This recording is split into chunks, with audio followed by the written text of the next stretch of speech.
ভাইজান, আপনার নাম কি? নূর মোহাম্মদ দুলাল। ওই যে এখানে দুধের লিটার কত? এখানে ধরেন আমরা বেশি ধরেন 100 আর গোয়ালে ধরেন নৌকা আছে গোয়ালে 100 টাকা এখানে? তো কম না তো, 100 টাকা এনে মানে এরপরে আরো তো খরচ আছে। ওইদিকে যাইতে যাইতে 150 টাকা। গরুর দুধ কত আছে? গরুর দুধ 85 টাকা। এখন ঘাটে কি নষ্ট হবে? মহিষের পালের ভিতরে যাওয়ার চেষ্টা করি, ওরা ভয় পাচ্ছে। ওরা হচ্ছে আননোন পার্সন দেখছে তো, এই কারণে ওরা ভয় পাচ্ছে। ওদের যারা রাখাল বা ওদেরকে যারা লালন পালন করে, দেখাশোনা করে, তাদেরকে দেখলে ভয় পায় না। আমাদেরকে দেখে ওরা একটু অবাক হয়ে তাকায় আছে, এরা কারা?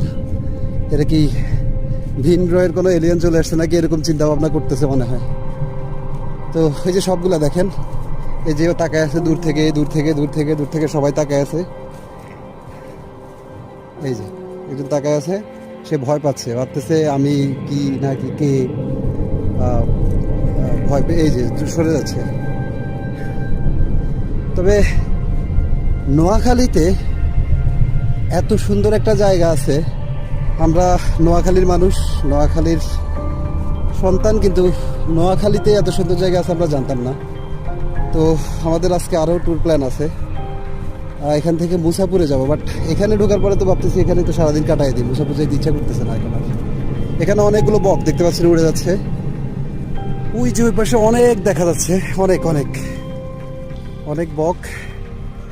তো এই যে দেখেন মহিষ, এখানে মহিষের পাল, এখানে পানিতে ভিজে থাকে তারা, কত সুন্দরভাবে তারা বসে থাকে। এখন পানি ভাটা হয়ে গেছে তো, এখন পানিটা নাই, একটু পরে জোয়ার আসলে এটা আবার পানিতে ভরে যাবে, তখন তারা এখানেই গরম লাগলে পানিতে ডুবে থাকবে।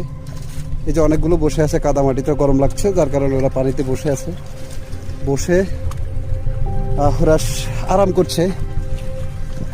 তো এখানে আসলে দেখানোর মতো এই প্রাকৃতিক সৌন্দর্য, এই মহিষের পাল আর এই ধুধু চরাঞ্চল ছাড়া আর তেমন কিছু নাই।